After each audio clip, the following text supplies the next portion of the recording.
Muito bem-vindos a uma exposição concisa sobre o Evangelho de João. Eu sou o professor Francisco Porto. Essa é a nossa primeira aula de um pequeno curso em que trabalharemos aspectos fáticos, mensagens, eventos do quarto Evangelho. O nosso curso, como eu já antecipei, tem como objetivo dar uma varredura no Evangelho de João, lermos o Evangelho. Você, estudante, espectador, vai ser convidado a ler o Evangelho conforme a gente avance nas aulas. E, ao longo dessa leitura, nós iremos fazendo os destaques sobre eventos, mensagens, interpretações que a gente pode obter desse belíssimo Evangelho, quarto Evangelho.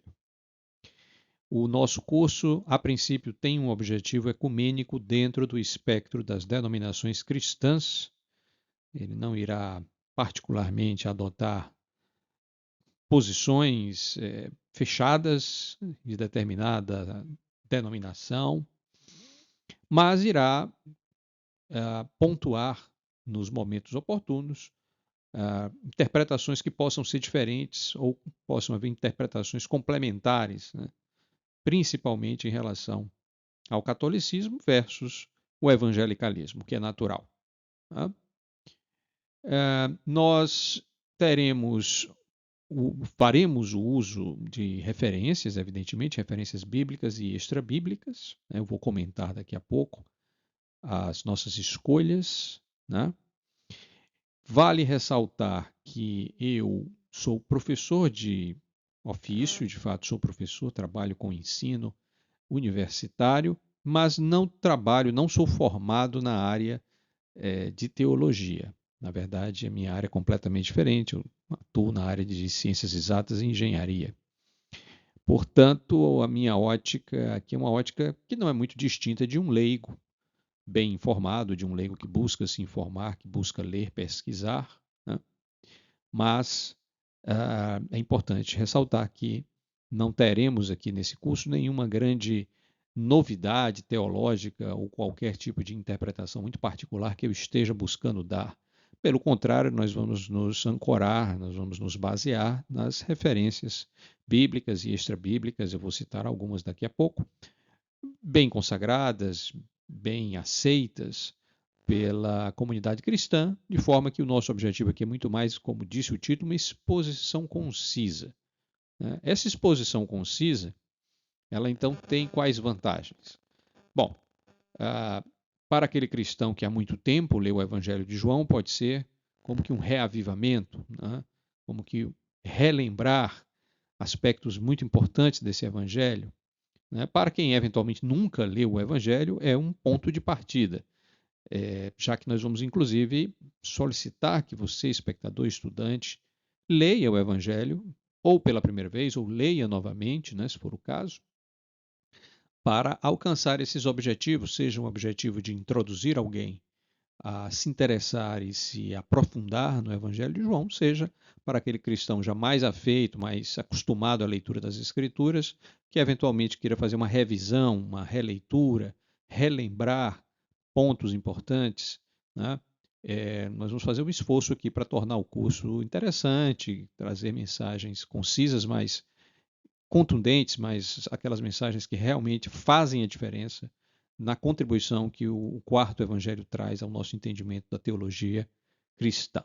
Tá? E o último ponto aqui desse slide, como eu já comentei, iremos buscar tanto quanto possível nos colocarmos numa perspectiva ecumênica dentro do espectro cristão, católico e evangélico, e pontualmente iremos, como eu já comentei, destacar algumas passagens em que pode haver uma divergência de interpretação, mas lembrando e partindo do princípio que o credo essencial da fé cristã é comum e é igualmente professado tanto por católicos como por evangélicos.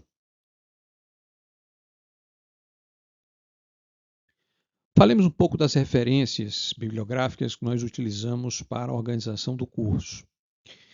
Bom, em termos de Bíblias, nós estamos adotando 3 Bíblias. A Bíblia Nova Almeida Atualizada, que é uma Bíblia bastante bem aceita pela comunidade evangélica, vai ser inclusive a Bíblia que nós vamos utilizar para transcrever algumas citações.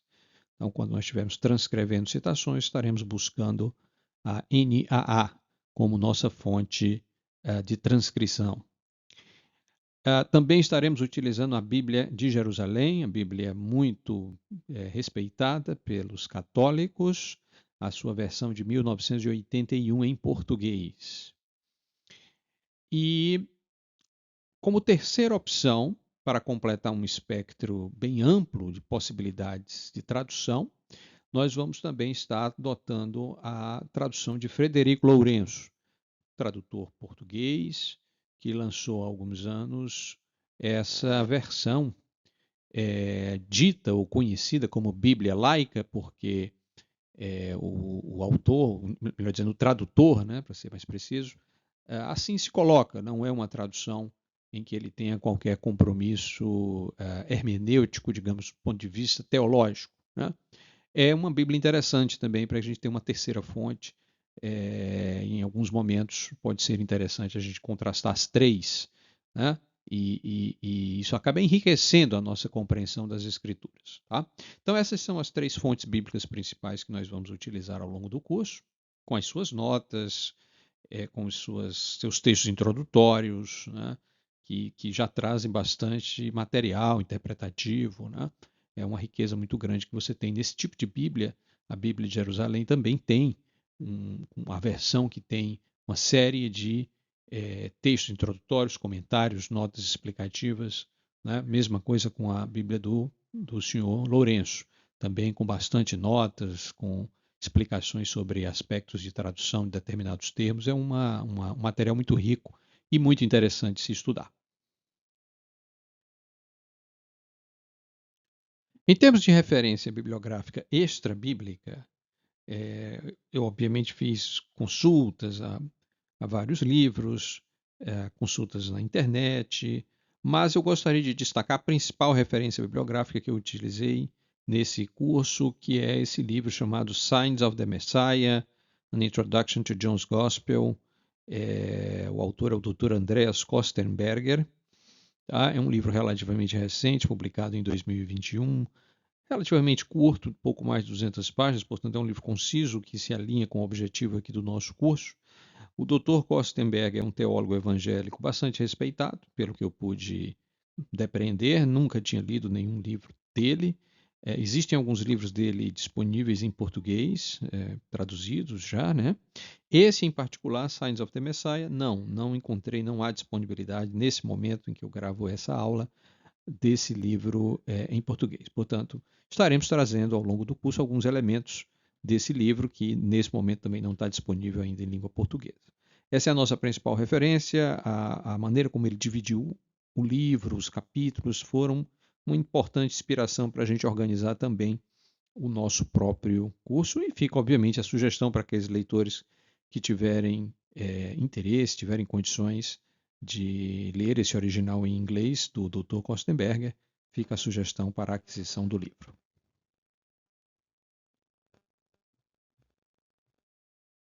Antes de iniciar a exposição do conteúdo do curso propriamente dito, vamos entender a estrutura do Evangelho de João. Obviamente, o Evangelho de João tem a sua própria divisão em capítulos e versículos, nós estamos todos acostumados, no caso são 21 capítulos.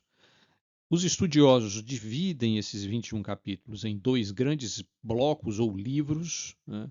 O chamado Livro dos Sinais, cobrindo os 12 primeiros capítulos, e o chamado Livro da Exaltação, ou Livro da Glória, cobrindo o restante, os capítulos 13 a 21. Uma subdivisão um pouquinho mais refinada, né, a gente poderia destacar o prólogo, que é praticamente o primeiro capítulo, boa parte do primeiro capítulo, dos versículos 1 a 18. Depois, o livro dos sinais propriamente dito, começando aí no versículo 19 do capítulo 1 e indo até o capítulo 12. O livro da exaltação e da glória, embora seja dividido dos capítulos 13 a 21, a gente pode fazer essa subdivisão em que a parte da exaltação propriamente dita está principalmente concentrada nos capítulos 13 a 17, uma exaltação pré-paixão, né? E depois nós temos os capítulos 18 a 20, toda a narrativa da paixão e da ressurreição, muito conhecida também dos evangelhos sinópticos, né? E finalmente um epílogo, né? É um capítulo que ocorre, que tem fatos e eventos posteriores à ressurreição, que é o capítulo 21. Então essa é a grande estrutura e, de certa forma, é isso que vai nos guiar na divisão também de capítulos, ou de aulas, melhor dizendo, aqui do nosso curso. Falemos um pouco do plano de aulas do nosso curso, começando aqui com a aula de introdução, que nós já estamos ministrando, né? Já estamos aqui nos encaminhando, né, do meio para o final dessa aula. Ainda faltam alguns tópicos que nós gostaríamos de aproveitar essa aula de introdução para apresentar. Na sequência, nós falaremos, por exemplo, da importante questão da autoria do Evangelho, né? Dentre outros aspectos que são importantes a gente abordar nesse primeiro momento, antes de adentrar o conteúdo do Evangelho de João propriamente dito. A segunda aula é integralmente dedicada ao prólogo. Apesar do prólogo ser menos do que um capítulo, o volume de texto propriamente não ser muito elevado, o peso teológico do prólogo de João é muito grande, então a gente dedica uma aula específica ao prólogo, né? Na sequência, na terceira aula, a gente vai abranger o livro dos sinais propriamente dito, que é um material bem amplo, bem vasto, são mais de 10 capítulos, até o capítulo 12, em que nós dividimos o foco da seguinte maneira. Na aula 3, a gente vai ter um foco mais narrativo, sequencial, dos eventos, do contexto em que esses sinais, né, que são milagres e outros tipos de sinais que Cristo vai fazendo no sentido do convencimento, né, do povo judeu de que ele é o Cristo, ele é o Salvador. Então, na aula 3, melhor dizendo, nós temos uma pegada mais narrativa, mais de sequência, de contexto. E na quarta aula, como um volume de material muito grande, na quarta aula a gente vai fazer um trabalho mais interpretativo. Destacar quais são os ensinamentos, quais são as simbologias, né, que estão presentes nesses sinais, e também conflitos que vão surgindo conforme Jesus aprofunda, né, a sua apresentação como Messias através desses sinais. A quinta aula vai cobrir os capítulos do livro chamado Livro da Exaltação, até o momento imediatamente anterior à prisão de Jesus, portanto, vai pegar muito do chamado discurso de despedida, um discurso em que Jesus vai colocar instruções, ensinamentos para a comunidade cristã na iminência da sua prisão e da sua paixão. E, finalmente, na sexta aula, nós cobrimos os eventos que são bastante já conhecidos, da prisão, do julgamento, da crucificação, da morte, da ressurreição de Cristo, evidentemente que destacando aqueles aspectos peculiares que o Evangelho de João traz a essa narrativa que já é bem conhecida também dos evangelhos sinópticos. Nós temos ainda que cobrir algum material de informações ainda nessa primeira aula de introdução, antes que a gente possa adentrar o conteúdo do Evangelho de João propriamente dito a partir da segunda aula. Então, eu tenho alguns temas aqui para discutir com vocês, para apresentar a vocês antes da gente prosseguir. Um deles é o contexto histórico, cultural e a audiência para a qual o Evangelho de João foi escrito. Então, estão pontuadas aqui algumas informações que eu coloco e que são representativas do pensamento de boa parte dos acadêmicos, dos estudiosos, também, como eu me referi há pouco, dos livros e das referências bíblicas e extrabíblicas que eu pesquisei. Por exemplo, existe um pensamento, como eu disse, não vai haver consenso, porque uma coisa que a gente observa é que é muito difícil haver um consenso pleno sobre questões ligadas à autoria, a datas dos evangelhos, pois os próprios evangelhos não contêm essas informações, né, com clareza, ou de forma alguma, né?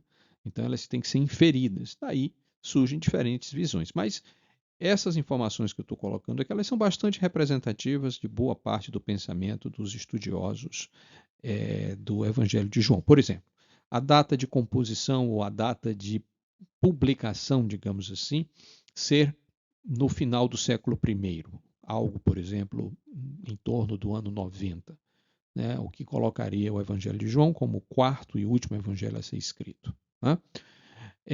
O contexto histórico, ser posterior à queda do templo ou à queda de Jerusalém como um todo, que ocorreu no ano 70, né, por conta de uma revolta que os romanos esmagaram de forma muito violenta.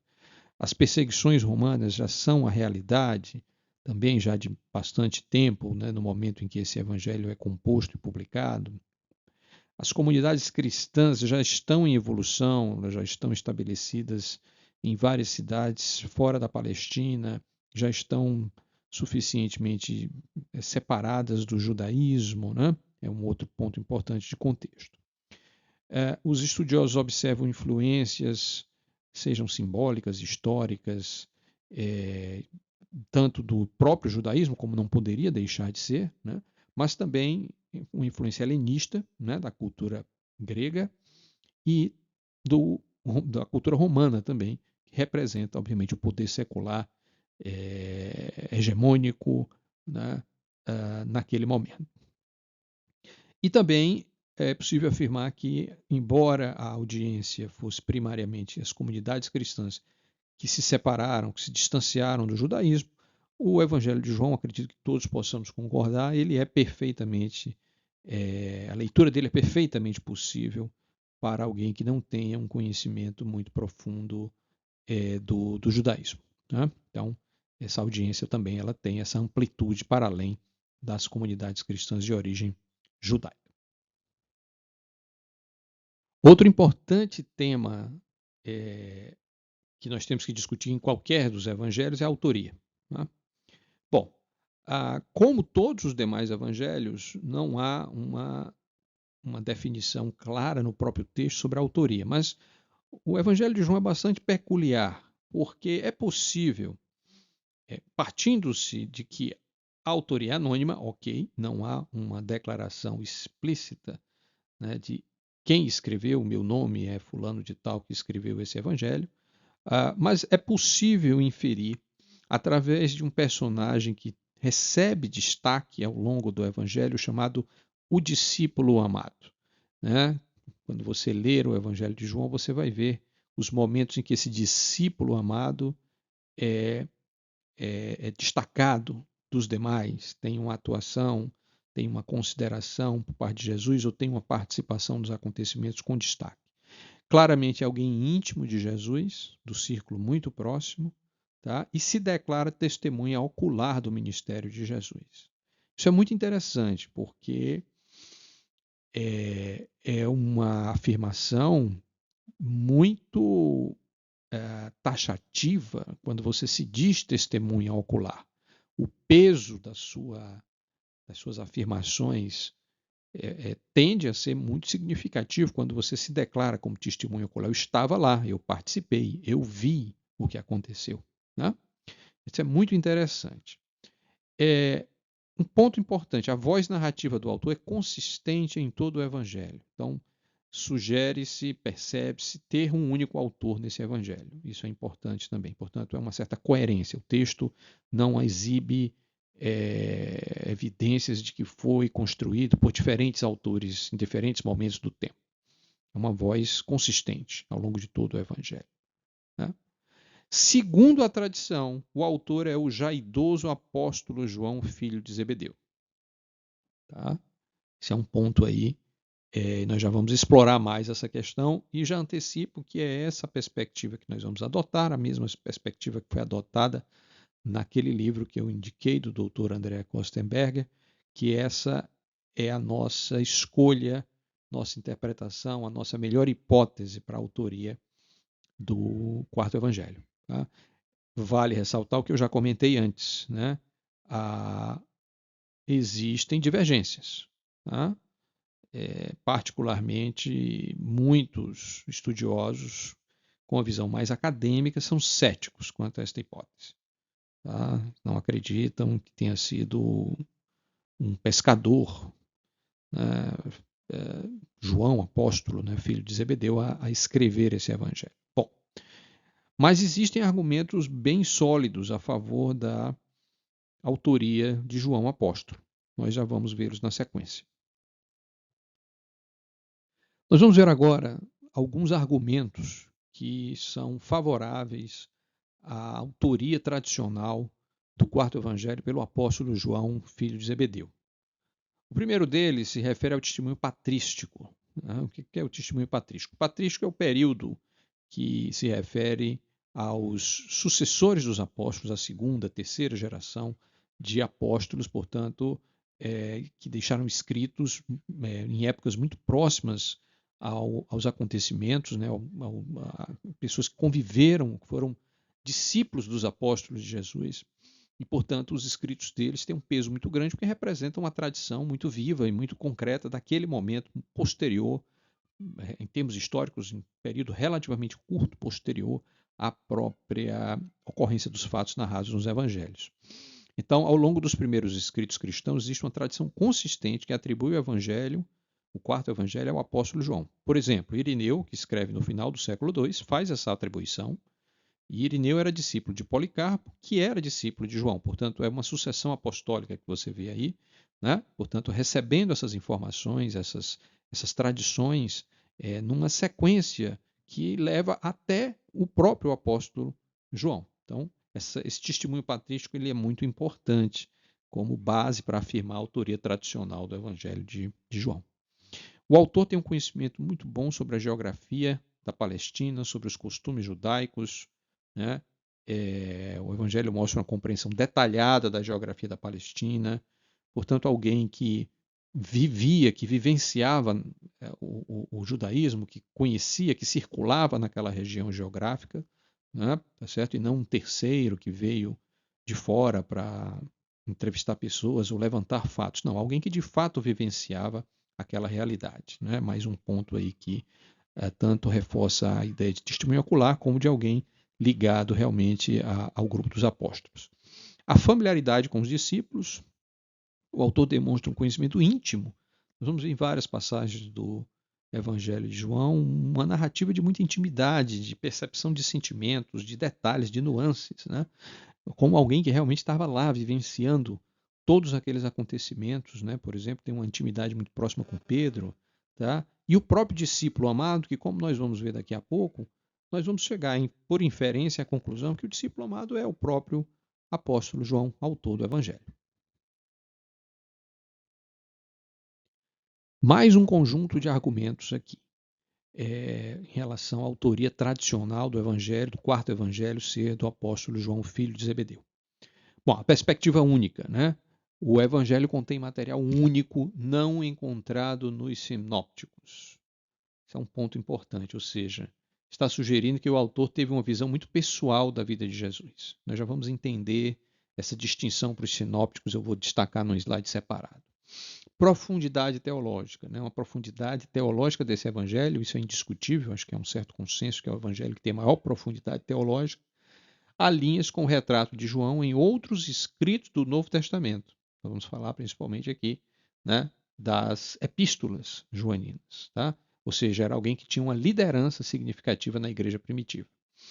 E a própria linguagem joanina, que é a linguagem e o estilo do evangelho de João, estão em consonância, estão alinhados com as epístolas joaninas que também compõem o Novo Testamento e que também são tradicionalmente atribuídas a João. Portanto, nós temos aqui um conjunto de argumentos, esses argumentos dos slides anteriores também, que nos deixam com bastante segurança, com bastante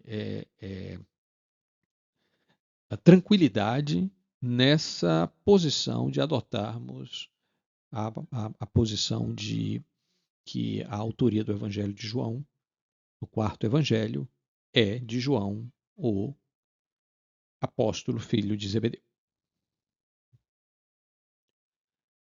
Nós estamos nos encaminhando para o final dessa primeira aula, mas é muito importante nós trazermos esse assunto das distinções dos evangelhos sinópticos para com o Evangelho de João. Bom, os evangelhos sinópticos, como todos Sabemos, Marcos, Mateus, Lucas guardam muitas similaridades, tem muito material comum entre eles, né? Enquanto que João, ao contrário, tem bastante material exclusivo somente de João. A gente começa a entender essa situação na medida que nós entendemos que o Evangelho de João é mais do que uma narrativa.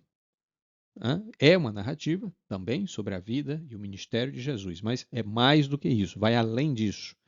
Inclusive de forma muito clara e muito explícita no próprio texto, João deixa claro que o seu propósito é afirmar e aprofundar a fé em Cristo, oferecer insights teológicos, né, que vão, portanto, afirmar e aprofundar a fé. Portanto, ele tem esse propósito também, não que os sinópticos não tenham, mas João é muito claro, explícito, e boa parte do seu material é dedicado a essa afirmação teológica com mais clareza, de forma mais direta do que nos sinópticos. Tá?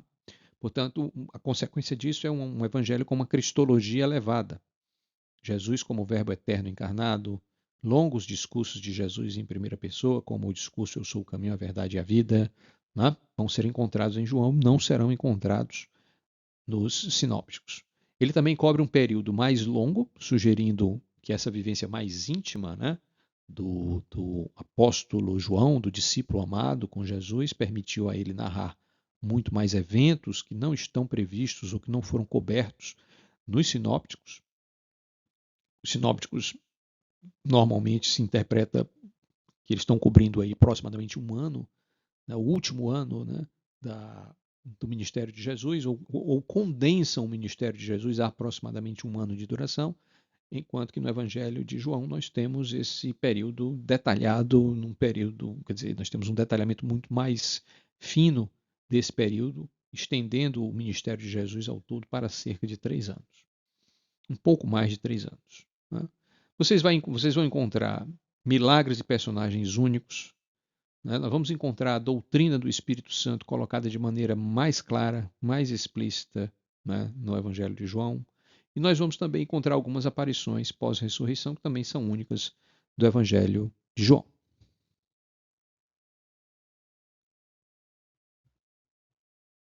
Continuemos falando sobre as distinções entre os evangelhos sinópticos de Marcos, Mateus e Lucas e o Evangelho de João. Aqui nós listamos algumas passagens e temas presentes nos evangelhos sinópticos, mas ausentes no Evangelho de João. Por exemplo, em João não há narrativa sobre nascimento e infância de Jesus. Não há parábolas nem exorcismos. Está ausente a tentação de Jesus no deserto.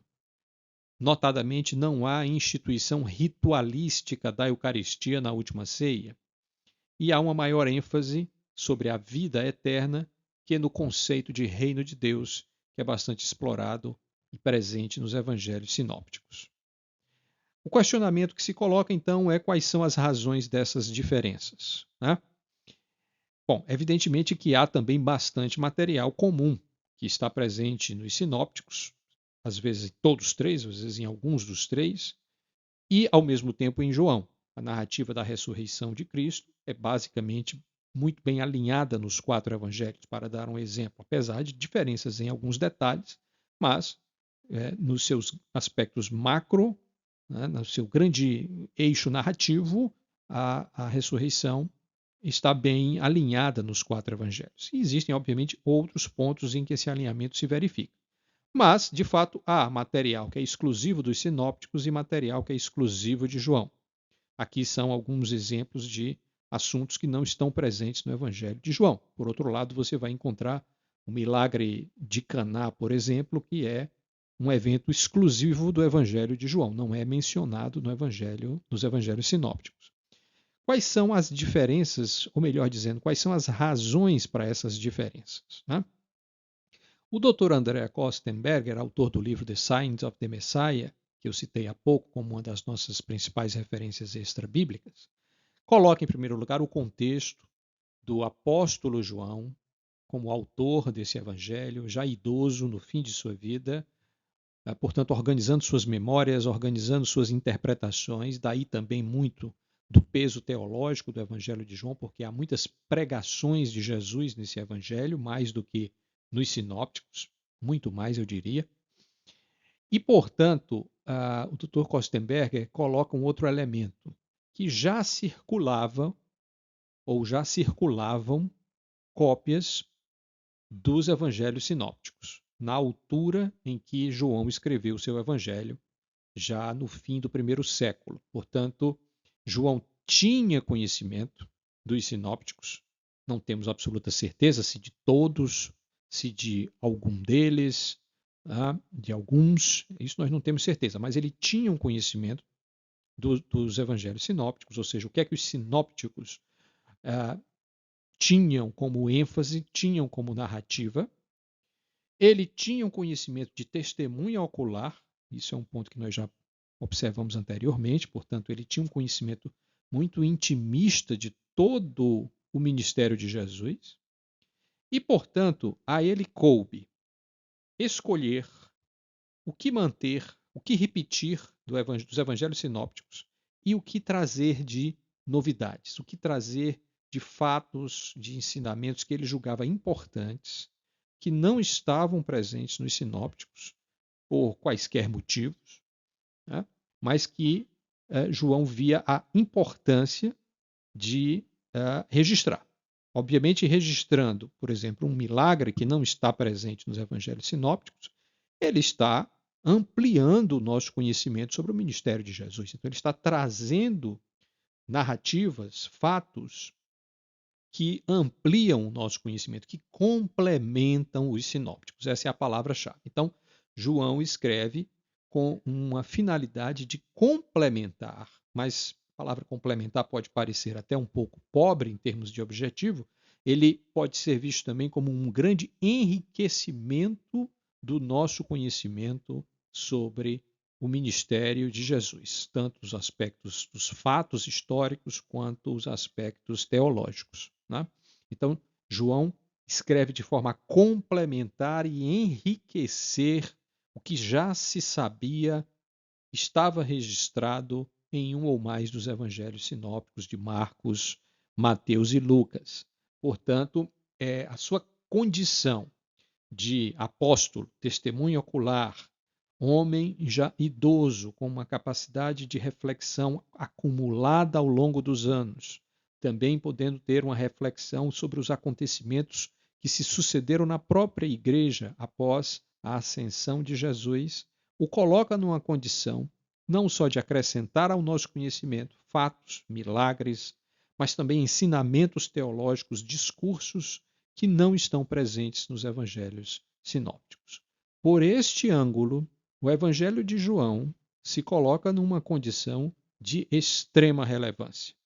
Pelo ângulo histórico, pela sua condição de testemunho ocular, e pelo ângulo teológico, como alguém que teve tempo para refletir, e certamente nós, cristãos, acreditamos plenamente na inspiração divina, na inspiração através do Espírito Santo, para que essas reflexões e também a reprodução dos discursos de Jesus que estão presentes no seu evangelho sejam historicamente críveis e sejam teologicamente verdadeiras. Portanto, esse conjunto de fatores nos permite afirmar que o evangelho de João traz enorme riqueza, tanto histórica quanto teológica. Atividades. Ao final desta primeira aula, deixamos duas atividades. Primeiro, pesquise sobre outras hipóteses de autoria do Evangelho de João. Compare as evidências e conclua se a hipótese tradicional da autoria assumida neste curso é a mais provável em sua opinião. Conforme eu já comentei, há outras possibilidades, outras hipóteses levantadas pelos especialistas, pelos acadêmicos a respeito da autoria deste Evangelho. A tarefa é você fazer uma pesquisa na internet, buscar os argumentos que são favoráveis a cada uma dessas hipóteses, comparar com os argumentos favoráveis à hipótese tradicional da autoria e chegar à sua própria conclusão sobre qual é a hipótese mais provável. Importante observar, porém, que, independentemente da sua conclusão, a leitura do Evangelho de João, a inspiração de suas palavras, as verdades que ali estão colocadas, não dependem dessa identificação do autor. Fundamentalmente, a leitura do Evangelho tem valor por si só.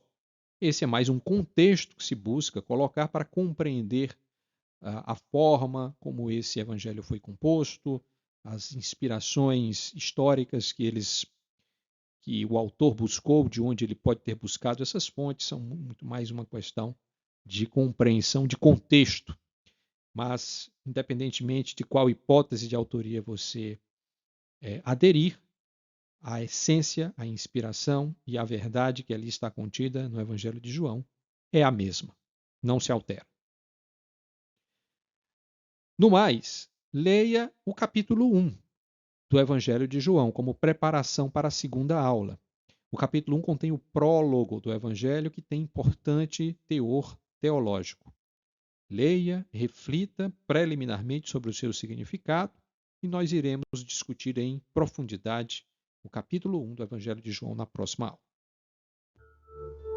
Final da primeira aula do curso Uma Exposição Concisa do Evangelho de João. Eu lhe encontro novamente em breve para a continuação da nossa próxima aula. Até lá!